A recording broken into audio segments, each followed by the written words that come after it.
Give them a shot to do what?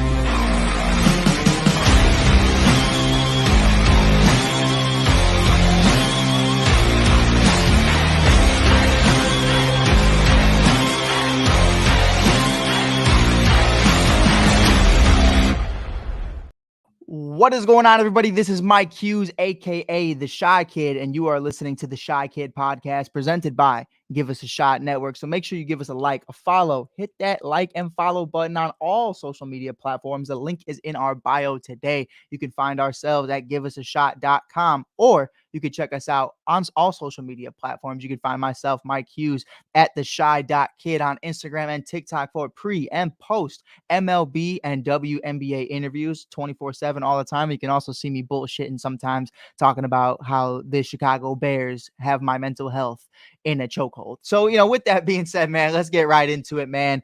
Seattle stormed Chicago last night. It was raining multiple things. It was raining water. It was raining threes. It was an absolute shit show at Skytown last night for the Chicago Sky and Teresa Weatherspoon. Now, however, there were a lot of positives we took away from this game. I don't think this was at all a bad loss. I think this is kind of what we expected. Now, the team in itself, what I love the most about this Teresa Weatherspoon-led team is they expect to win every single game. They expect to go undefeated. And it's not that they're cocky. It's not that they are misinterpreting what they have around them, but they know going into every single game that they have a chance to win because of the way they play their style of basketball. And I'm absolutely here for it. We got to see so many things from this game, from Angel Reese's first double-double in the W. That was a tongue twister there.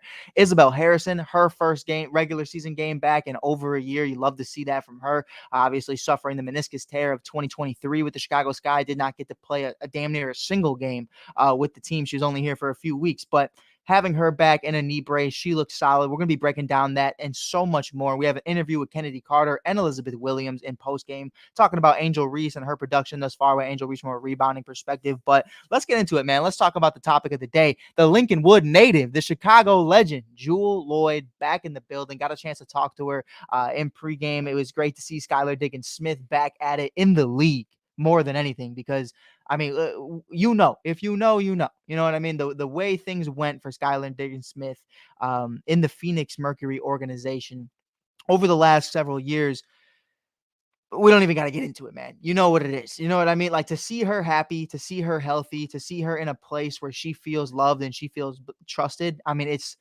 just great to see her win. And then NECA was there as well. Obviously, they formed the big three this past offseason. Whitcomb and company are still here as well. So there's a lot going on in the Seattle team right now, and I think they're going to be a problem for the foreseeable future for anybody in this league, not just the Chicago Sky. But we got to see Jewell Loyd back at it. I got to talk to her during Team USA when we were debating, hey, Justin Fields, Caleb Williams. She was on Team Justin. I want that on record. We have the clip. We have the video. I don't have it for you guys today, but we could definitely clip that up later on, or maybe next time around we'll ask her how she feels about Caleb Williams now after year one, which hopefully for my mental health as well, goes very well. But man, they were absolutely phenomenal. We got the box sheet right here. We're looking at the box score and just breaking down what the team did so well.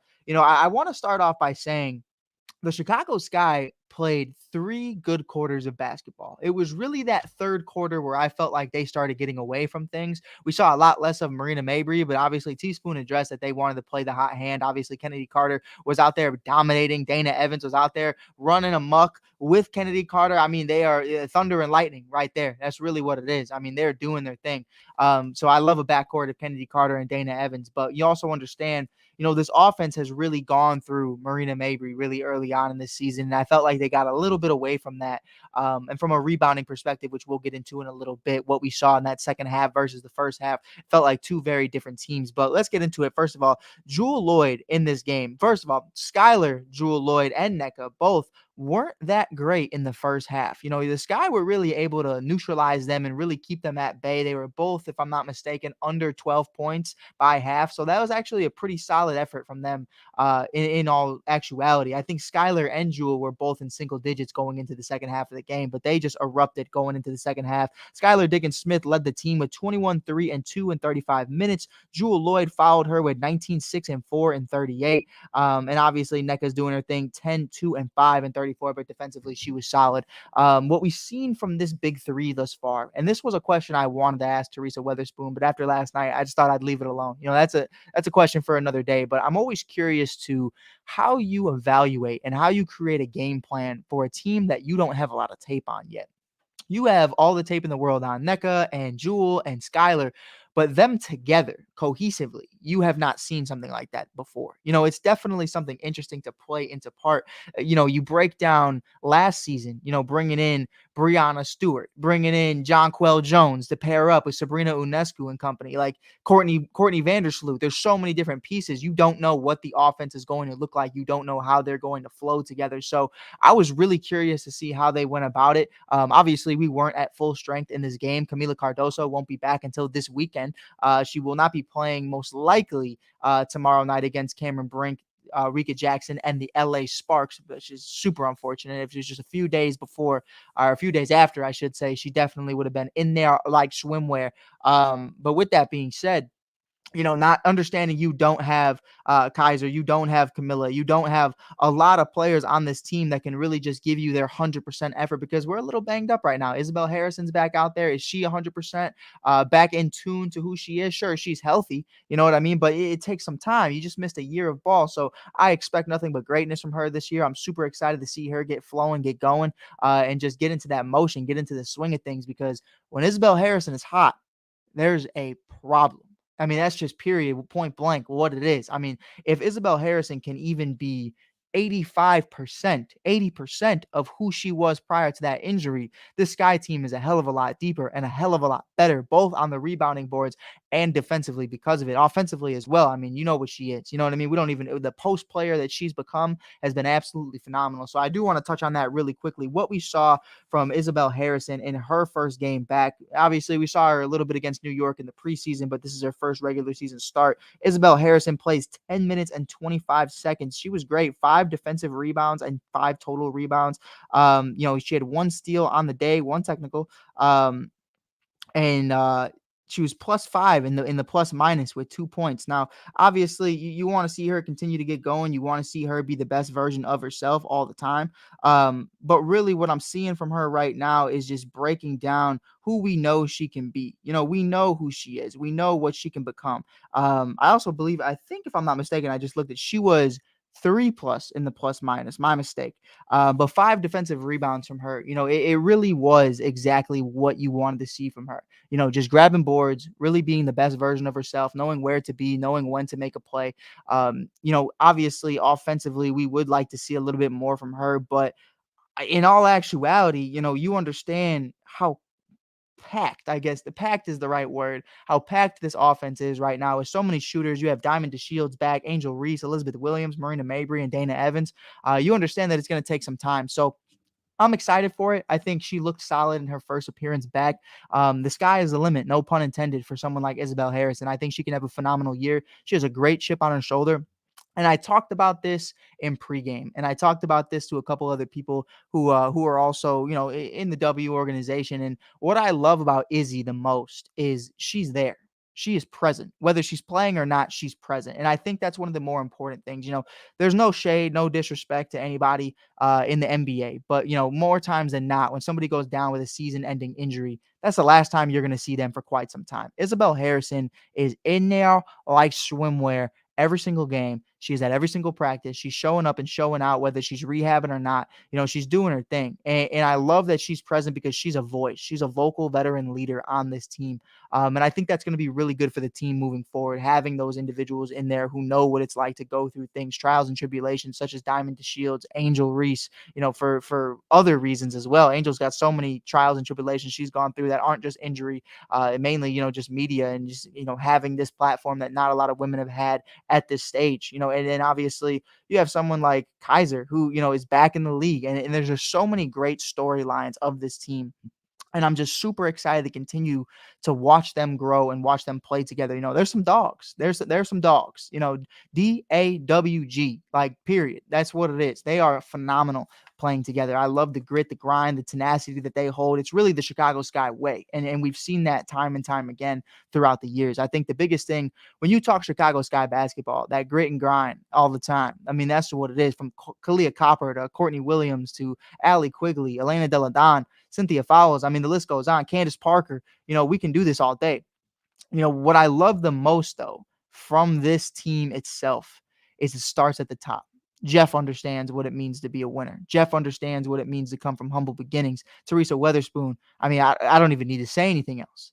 T Spoon understands what it means to come from humble beginnings, and she understands how to capitalize on situations and make the best out of every situation. She understands what it means to go through things on and off the court. She understands what it means to be a player in this league. And I think that's one of the more important things when you look at a team like this. Now, I'm not trying to sugarcoat things. We lost this game, and that's what it is. The third quarter was ugly. The fourth quarter, they come and they fight back, and they're trying to, throw that first punch like Kennedy Carter expressed. They want to be the team that throws the first jab. They don't want to be coming from behind. But that's just what happens sometimes, especially when you play a team like this. But listen, the big thing here is really taking away the positives from this game. Now, Diamond DeShields had a little bit of a bounce back game, 6 points, a -2 in the plus minus. Angel Reese, 12 boards, 11 points, her first WNBA double-double, 10 boards in the first half, which is crazy because she only finished with 2 on the night. I will say this, defensively, what we saw from the Seattle Storm in the second half was really just boxing out. And, Teaspoon's talked about it plenty of times, and I've gotten the chance to speak with her on it before. There's a difference between telling a player to box out and then boxing out. You know what I mean? Like, you actually have to, you could say, this is what we're going to do. This is what we want to do to enable to have success. But you actually have to do it. And I felt like Seattle was just great at neutralizing the rebounding from the Chicago Sky in the second half. We were cooking them in the first, and that's just, it was great to see.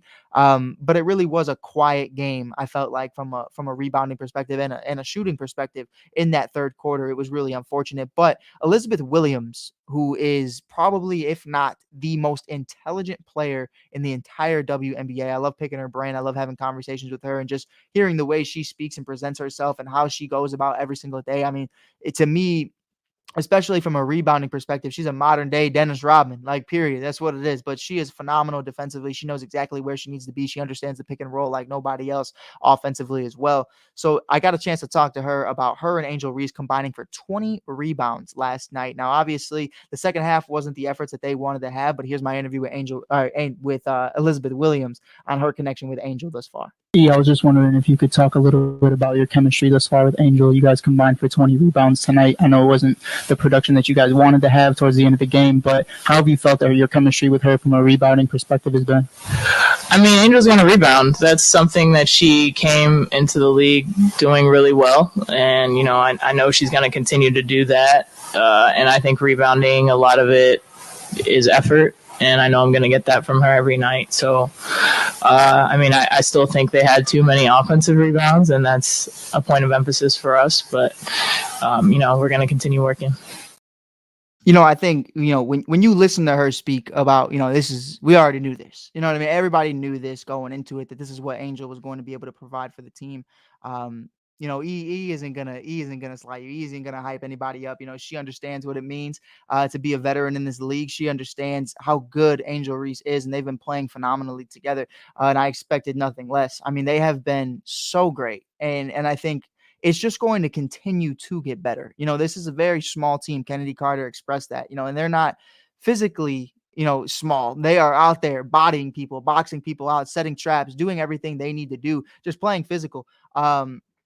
Taking charges, especially Kennedy Carter taking charges. I love that, she had a great interview there as well. I didn't get a chance to talk to her. But, we broke that down and understood that once Camilla gets back, you now have a 6'7" center at your disposal who just came off a national championship. Once you have Isabel Harrison at 100%, once she starts really feel acclimated back into the system, back into the W, I mean, it's going to be a totally different ball game for this team. You have Brianna and Michaela and so many others. I mean, this team goes from a middle of the pack from a height perspective team to one of the bigger teams in the league, especially later down the stretch. If you're up 3 and there's 15 seconds left in the game and it's their ball, Okay, let's bring in a lineup of Brianna and Izzy and Angel and Camilla and Elizabeth Williams. Fuck it. Like, that's really, there's so many different lineups that the Chicago Sky can have at their disposal right now. Obviously, last night there wasn't too much to take away from the game. There were a few mental errors, there were a few mistakes. Obviously that's just going to happen when you play against a team like this. It's this team is ready to win a championship right now. At least that is their expectations. Now, are the Chicago Sky? I think on paper, you look at this team and you say they have potential to win a championship this year. But you also understand development. You also understand growing and getting chemistry and understanding who you are and the role you're going to fit on this team. This is a brand new team. More than 80% of this roster is brand spanking new. So you have to take those things into consideration. You know what I mean? Like, I am not by any means putting down this team saying that they can't capitalize on the Seattle Storm. We saw in moments, in spurts, that they could. The problem is putting 4 quarters of basketball together with a team that is, one, not fully healthy, and two, hasn't played much together at all. Maybe 2 months, if that. You know what I mean? And half of that's training camp and preseason, and a lot goes into that of just more than just playing together. You're really, and not playing against each other, but everybody's fighting for that roster spot. You know what I mean? Everybody's trying to show up and show out. Now, this is the first month. These are the first few weeks that they've actually come together. Okay, boom, bang, bang, boom. Let's get into it. And that's really what it has to come down to. So I'm excited for what this team has to offer moving into the future, man. You looked at it from a perspective of what they were able to do in quarters. First quarter, they are outscored 24-20. Second quarter, they outscored the Seattle Storm 17-14. It was really that third quarter, 26-15, they're outscored. And then in the fourth quarter, they outscored Seattle 16-13. It was that third quarter where they just got away from some things. And I think, for me, it all starts with Marina. And it's not that Marina did anything wrong. She was 1 for 4 from 3. You look at it from what she was able to attribute to this team, only 7 points on the day. But really in that third quarter, you were seeing more of a Lindsey Allen, more of a Kennedy Carter, and other players as well kind of get into it. And obviously certain things are working for you, so that's perfectly okay. But, what we want to see is that consistency. I believe that Marina Mabrey is going to be an all-star in 2024, and it's going to be really exciting to see her continue to get into it. I believe Dana Evans has the intangibles to be an every night starter. I think she can be one of the better scorers in the entire WNBA. So I'm excited for what the future holds. But again, these are things we know they can do. But, just like Spoon said, you could say you can box out, but you got to actually get in there and do it. And that's what we're going to see, moving forward. This was just one game, one instance, one quarter, and they're not going to hang their hats too high over it. I mean, I truly believe they're going to come back against LA Thursday night, and they're going to finish this homestand strong. It's going to be interesting, though. It's going to be interesting. It's going to be great to see how this team continues to grow, continues to get better every single night. I have no doubt in my mind that what we're seeing right now is only the beginning of the Chicago Sky. Like I said, Camila Cardoso is likely coming back this Saturday. It's going to be a lot of fun to really break down what we're going to see from her moving forward. How is she going to translate in her first season in the WNBA? How is she going to be paired up with an individual like Angel Reese? We've seen what the two have done against each other for so many years, but now we get to see the two play together. I believe the only game, the Minnesota Lynx in the preseason was the only game we got to see the two play against each other or play with each other. And it looked beautiful. I mean, it was poetic justice, going from friend to foe. Like it's really the coolest thing, or in their case, foe to friend. So it's really dope to see that happen, man. Again, breaking it down, is my top 3 takeaways from last night's game. Isabel Harrison being back is number 1. Number 2, Angel Reese. I mean, man, there's not much else you can say from Angel Reese. She was just phenomenal from a rebounding perspective. 6 defensive rebounds, 6 offensive rebounds, 10 at the half. Obviously, you only finished with 2 in the second half, but it is what it is. You know what I mean? You still finished with 12 boards, so I think you're gonna take that. It's perfectly okay. If the Bulls are okay with Vooch doing that on a nightly basis, I have no problem Angel doing it, especially in her rookie year. And number 3 is Marina Mabrey. I think the question mark of what happened to Marina, it wasn't a bad coaching decision in my personal opinion. I don't think so whatsoever. Spoon even said it. She's just riding with who's hot right now. And Lindsay was amazing. I almost said Julie Alleman. Lindsey Allen was phenomenal. She reminds me so much of Julie, and what she's been able to be thus far for the Chicago Sky is great. You look at this team, and when you really break down the plus minus, you only had what? Let me make sure. All 5 of your starters were in minus, in the plus minus, -2, -12, -10, -2, and -21 for Dana Evans. Kennedy Carter -7, and then you had 3 players who had positives, and that positives is Isabel Harrison, Lindsey Allen, and Brianna Turner. So we definitely need to see cleaner defense from the rest of the squad, the rest of the unit, really just get them into the best situations possible for them moving forward. And I think they're going to be able to capitalize on a lot of wins this season. Again, ranked. Bless me. That's never happened to me. I have been doing this for 3-4 years. That has never happened to me. So I am sorry. Bless me. With that being said, though, like I said, this team was ranked 12th in the league going into this season, and they understand that. They have a chip on their shoulder. They understand how good they can be. They understand they can go tick for tack with just about anybody, and that's going to be one of the biggest contributors, man. But with that being said, I appreciate you guys tuning in. Appreciate you guys being here. Make sure you give us a like, give us a follow. Carol, I appreciate you. Bless me. Thank you. Thank you so much. Yeah, it's never happened to me, so I do apologize. But with that being said, man, you can check us out on Give Us a Shot Network. Definitely hit that like, hit that follow button. You can give us a like, give us a follow on any social media platform you deem possible. You can also find me at theshy.kid. That is THECHI.KID. You can find my pre and post game interviews on TikTok or on Instagram at theshy.kid with Chicago Sky personnel, players, coaches, staff, all around the sun. We also do Chicago Cubs and WNBA media as a whole. We're also going to be rocking with the Big Three, Ice Cube's Big Three League, which is going to be really dope soon.